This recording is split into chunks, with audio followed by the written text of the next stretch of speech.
Hey guys, today I thought I'd bring you the marketing tip of today straight to you personally, and it was basically about what the most important thing is to focus on when doing marketing or even selling. It's the fact that a lot of people try to sell logically, so it's like it's 50% off, so why wouldn't you buy it? But it's the fact that that isn't enough, because like if we look at designer jeans, for example, they can cost hundreds of pounds, but they're not like, they have all those programs on the telly about how normal jeans are just as good, so you can get them from Primark or Gap or like other high street stores are available, but you can get them from anywhere and they're just as good. But the reason why people pay so much is because it makes them feel confident, and it's that feeling, that sensation that people are paying for.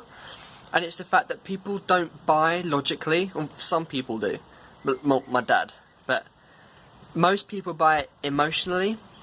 And it's the fact that the best way to get through people emotionally is through a story.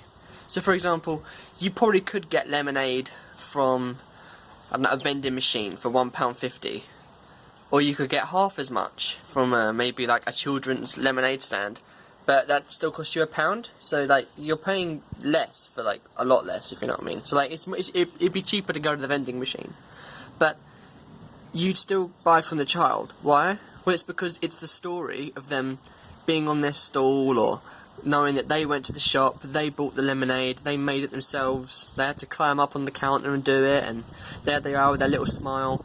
Well, you'd rather buy from them than buy from a faceless corporation that the chances are trying to pay as little tax as they can get away with.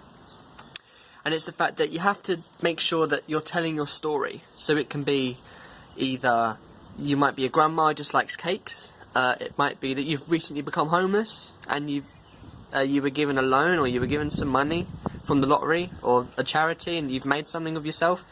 And it's by sharing your story, people become invested in it, and then people want to become part of that story. So it's the fact that you want to make sure that you're always telling your story. Now, if you look at posters, for example, like sometimes like you obviously can't put your whole life story on there, but that's where other things like content marketing comes in. So you can do written, audio, or videos where you can literally tell your story. And the more content marketing you do, even if you're not directly telling your story and culture of your business and your own personality will just come through naturally. And that's what will make you different. Like loads of businesses, or loads of like, you always have to pitch to investors or to other new clients. It's like, well, why should I choose you over someone else? Well, if you tell them that your story, you may not be as good as the other competitor. You might do the same that they do, but for a higher cost. But because they're invested in you, they're going to choose you, just because they like you and they want to help you. So, yeah, top tip of the day is make sure that when marketing, you're doing it emotionally, and you're always telling your story.